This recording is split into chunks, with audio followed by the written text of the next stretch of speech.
Viewer, the last 50 days in India have proved every Indian citizen's most stubborn belief about this country. That the law favors the rich, that the privileged almost always manage to bend the law in their favor, and that law enforcement is almost exclusively reserved for those without power, money, or connections. Take just 3 stories that India Today's coverage exploded into national media headlines. Number 1, the underage teenager who killed a young couple in his speeding Porsche in Pune 52 days ago. Remember that? Godman Bhole Baba, whose brazenly violatory satsang killed 121 people, devotees, in a stampede just a few days ago in Uttar Pradesh. And finally, a Maharashtra ruling party leader's son, whose speeding BMW crushed a woman to death, following which he was allowed to evade the law for 3 whole days. This is the guy, and he's finally been caught.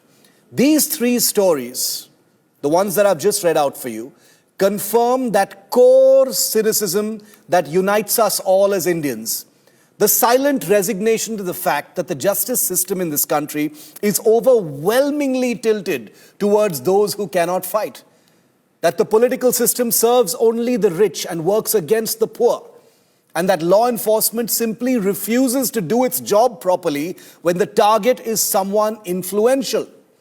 In the Pune case, the teenager received bail after the High Court noted his own trauma in the incident. Imagine that. A case in which it was plain to see the level of insidious interference that young man's family was busy orchestrating became for the High Court, for some reason, an issue of the teenager's personal trauma, clearing the decks for his bail. And he's out there. So despite 2 people dead, that underage teenager is living the life with his aunt, free to do as he pleases. Then there's Godman Bhole Baba of Uttar Pradesh, who has the distinction of allowing and enjoying 360-degree political support. Not only is the Yogi Adityanath government reluctant to act against him despite 121 dead at his satsang, but the opposition, which has been vocal in all other VIP cases in Pune, in Mumbai, is tellingly silent in UP. And like I said before, it's because of this VIP godman's caste identity, his resources, his power. Over a week later, nobody has even caught a glimpse of the godman, and nobody seems to care. The buck stops with Yogi Adityanath, and the question remains, why isn't the UP CM, who puts such great emphasis on law and order in Uttar Pradesh, refusing to act against the rich and powerful? And finally, Mihir Shah, the man in the headlines right now, who probably wouldn't have been arrested if it wasn't for India Today's coverage. And I don't say that lightly. No channel had even the spine or the guts to ask the hard questions of the Shinde Sena until India Today had. The brazenness of the criminal justice system laid bare in the previous 2 cases I've mentioned, burnished to a golden shine in this BMW case.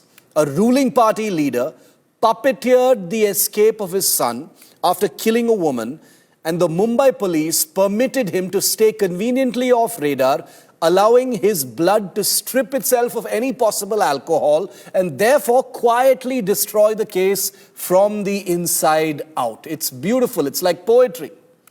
And remember, these 3 cases played out, viewer, in the full blast of the media glare, including here on this show, on this channel, on this network. These 3 stories have transpired with an unusual level of public attention and social media traction. And they've still proved everyone's worst fear. It doesn't matter.